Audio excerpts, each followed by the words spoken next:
বাবাইকে নিয়ে কোথাও বেরোনো মানে যুদ্ধ করার সমান। কোথাও যাবো এই কথাটা শুনলে তো বেচারি বেজায় খুশি। কখন নিয়ে যাব তার জন্য জামা প্যান্ট জুতো পরে একদম রেডি। আসলে আজকে একটু যাওয়ার ছিল বাবাইয়ের জন্য জুতো কিনতে।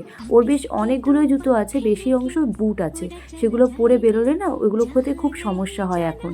সেই কারণেই একটা কিটো কিনতে বেরিয়েছিলাম। আর এখানে আসার পর বাচ্চাদের জুতোগুলো দেখে তো মন ভরেই যাচ্ছিল।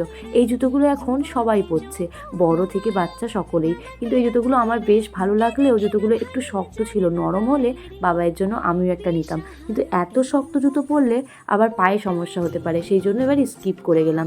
জুতো নিয়ে চলে এসেছিলাম বাড়িতে এসেই তো সন্ধ্যাবেলা টিফিনটা আজকে বাড়িতেই করা হবে, বাইরে থেকে আর কিছু খেয়ে আসা হয়নি। এখানে ছানা কাটানো হচ্ছিল, এদিকে বাবাইয়ের জন্য একটা খাবার রেডি করা হয়েছে, আর আমাদের সকলের জন্য বসানো হয়েছে চা।